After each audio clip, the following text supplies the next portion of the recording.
qualificar este parlamento como um construtor de síntese. Uma desqualificação da política.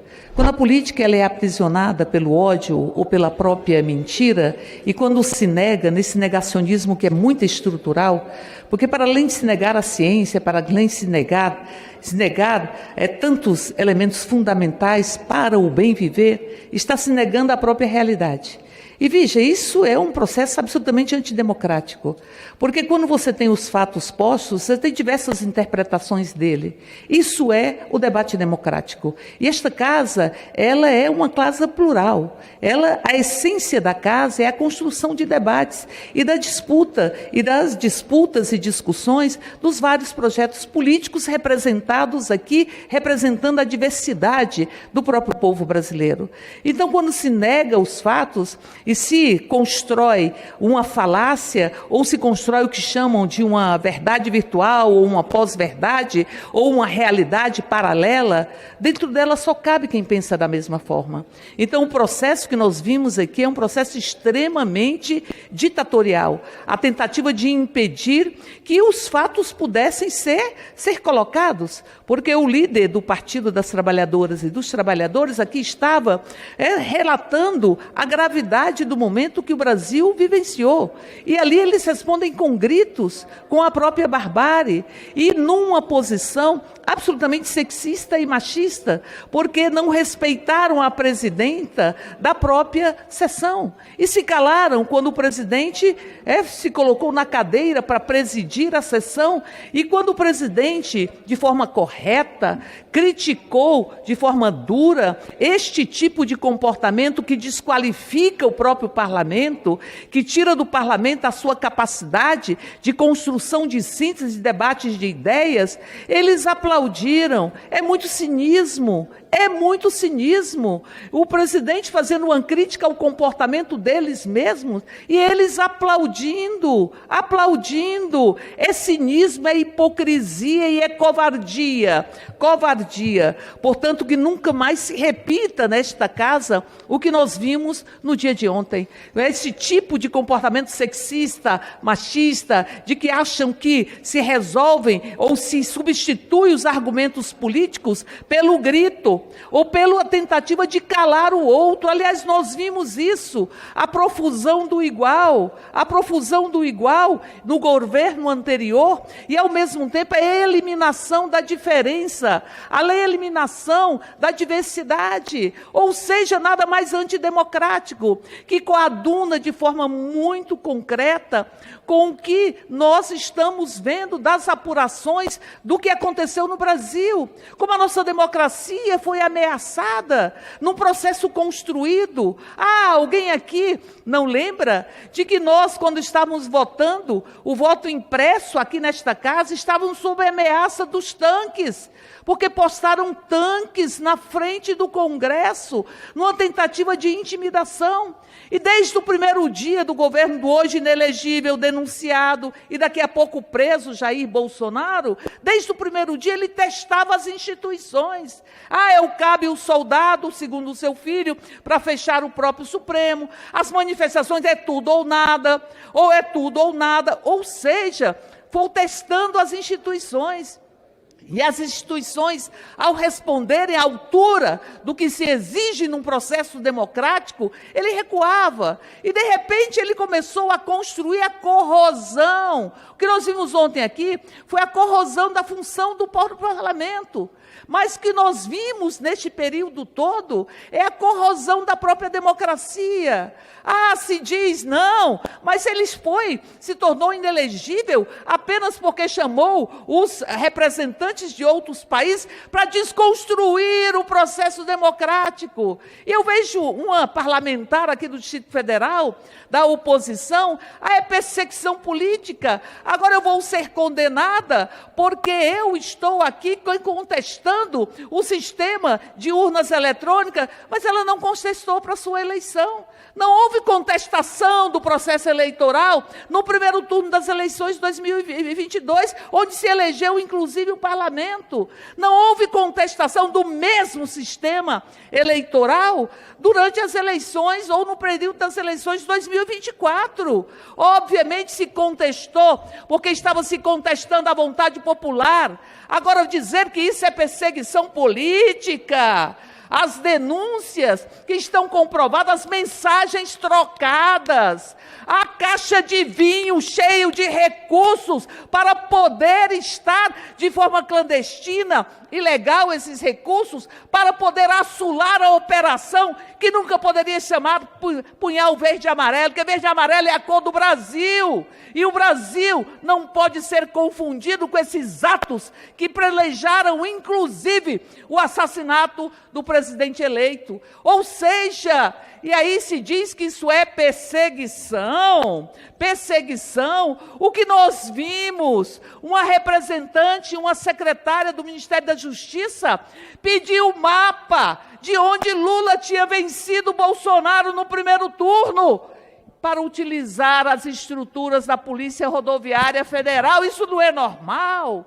para tentar impedir que esses eleitores pudessem estar exercendo a própria democracia e expressando a sua própria vontade, a utilização da máquina do Estado, e o roubo das joias.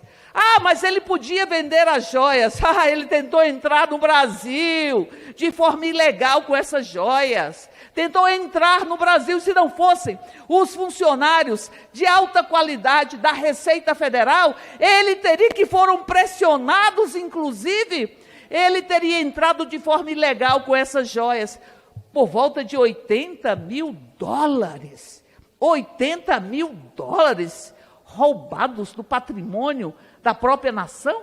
As motocicletas pagas também com recurso público. Ah, essa tentativa de dinheiro dentro de caixas de vinho para poder acionar o golpe. O país não pode permitir que isso se naturalize. E falar de anistia e dizer que são pobres coitados que estão respondendo por isso, primeiro é tentar dizer que pode-se punir aqueles que depredaram, e depredaram com ódio, depredaram com ferocidade, depredaram com esse ódio que os ditadores carregam. Mas eles vieram dentro de um processo construído, os acampamentos financiados, as mensagens postas, a fala, inclusive, do senhor representante do governo à época, que dizia: vai tudo ser resolvido, porque estavam articulando assassinatos. Assassinatos. Foi isso que nós vencemos. Apenas mais um minuto para concluir, presidente. Então, neste quadro, não dá para dizer que estes fizeram por conta própria. Não, houve uma articulação.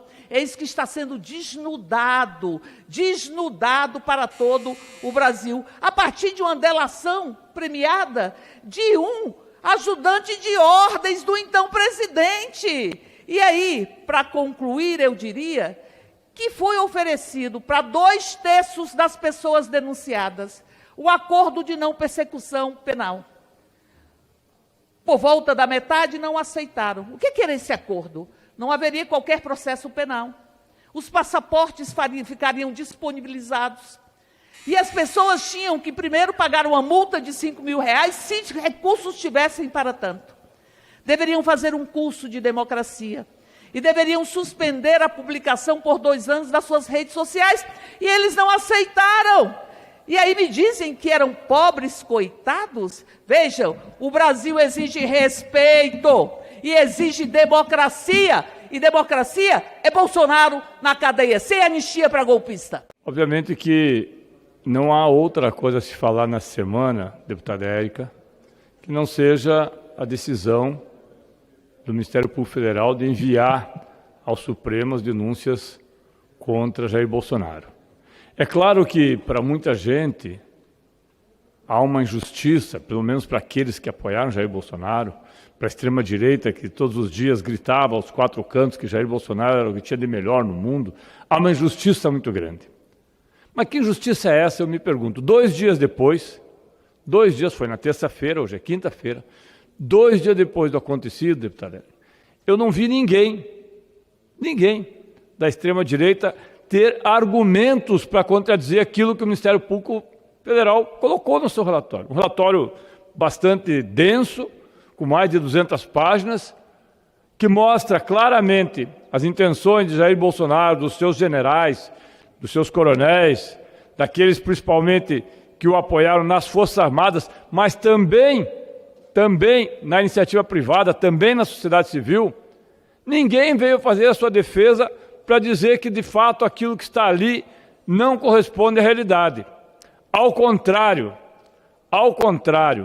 silenciaram.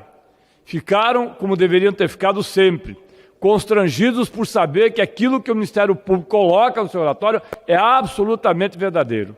E nós esperamos que agora no STF, e o STF irá, obviamente, fazer o encaminhamento do devido processo legal, e o ex-presidente Jair Bolsonaro terá todo o direito a fazer a sua defesa, mas é quase impossível você mudar a realidade daquilo que já aconteceu. Ou não é verdade que houve uma tentativa de golpe, ou não é verdade que havia rascunhos feitos. Parece que a tranquilidade é tão grande que haveria o golpe, que sequer se dava o trabalho de tentar, de alguma forma, ter o cuidado de esconder aquilo. Não. Faziam com a segurança que o golpe de fato aconteceria. O golpe aconteceria, o presidente Lula e os outros demais, o vice-presidente e o presidente do Senado, seriam mortos posteriormente, nós teríamos uma ditadura, Bolsonaro continuaria talvez com seus jet ski, com as suas motocicletas por aí, deixando para quem quisesse tocar o país do jeito que ele bem entendia. Então não dá para a gente esquecer aquilo que aconteceu no 8 de janeiro, não dá para esquecer aquilo que aconteceu antes do 8 de janeiro. Eu diria que Jair Bolsonaro, quando dizia que as vacinas não iriam fazer com que a população tivesse proteção no período que nós tivemos, o período mais trágico da nossa história, que foi justamente o período da epidemia, aquilo já seria motivo suficiente para que ele, de fato, dissesse: não tenho jeito para tocar isso aqui. Aliás, ficou 20 e tantos anos aqui nesse plenário sem apresentar projeto nenhum, sem fazer nenhum tipo de intervenção, sem se preocupar com o país, apenas dizendo aquilo que sempre pensou. Quando entrevistado, e eu, como tantos, eu acho que fiquei surpreso com uma entrevista dada alguns anos atrás, quando ele falou que se ele fosse eleito presidente, ele seria ditador. Está escrito, está dito, ele não fez questão nenhuma de esconder isso em momento nenhum. Então eu fico me perguntando assim, as pessoas hoje falam em anistia. Anistia a quem? A Jair Bolsonaro? A Jair Bolsonaro não foi condenado ainda. Será condenado. Eu não tenho dúvida se será condenado, mas não foi condenado. Como que você dá anistia a alguém que não está condenado? Ah, mas tem o 8 de janeiro, os presos políticos. Mas que presos políticos são esses? Aqueles que entraram aqui, que agrediram os funcionários desta casa, aqueles que quebraram tudo, aqueles que ficaram no entorno dos quartéis durante 30, 40, 50, 60 dias, aqueles, deputado Luciano, que impediam, inclusive, que as pessoas transitassem nas cidades, se tivessem com qualquer coisa diferente daquilo que eles achavam que era o que deveria estar no país preponderando, são esses que nós queremos anistia. Aí falam em criminalidade. Vem ali, enche a boca, não, porque o crime tomou conta. É verdade, o crime aumentou muito nos últimos anos. Inclusive aumentou dentro das esferas políticas. Hoje fala-se até em fazer a redução da lei da inelegibilidade. Reduzir de 8 para 2 anos. Então, assumam que querem acabar com ela. Eu acho que é hipocrisia dizer que nós só vamos reduzir de 8 para 2. É hipócrita. Porque tem muita gente aqui nesse Congresso, nessa Câmara, no Senado, muita gente nas Assembleias Legislativas, nas câmaras de vereadores, que talvez esteja torcendo para que isso aconteça, mas não tem coragem de defender publicamente. Se esconde atrás de outras pessoas que façam a sua defesa, porque sabem que é uma aberração você dizer que tem que reduzir de 8 para 2. Sabem que quando se fala em golpe, como aconteceu a tentativa de 8 de janeiro, não é só 8 de janeiro, é todo o processo que veio antes. Ou não havia um caminhão próximo ao Natal para explodir, próximo ao aeroporto aqui, e matar milhares de pessoas que não tinham absolutamente nada a ver, nem com Lula, nem com Bolsonaro, nem com política, seriam apenas aquelas pessoas que virariam vítimas de uma loucura que tomou conta nos últimos anos de um país que se viu despedaçado pela cultura do ódio. E é essa cultura do ódio que nós temos que combater. E só se combate a cultura do ódio com o rigor da lei, fazendo com que aqueles que cometeram crimes, de fato, senhor presidente, paguem pelos seus crimes. Foi uma escolha feita. Foi uma escolha feita por Jair Bolsonaro e por aqueles que estavam com ele. Nós não vamos falar da educação, deputado Luciano.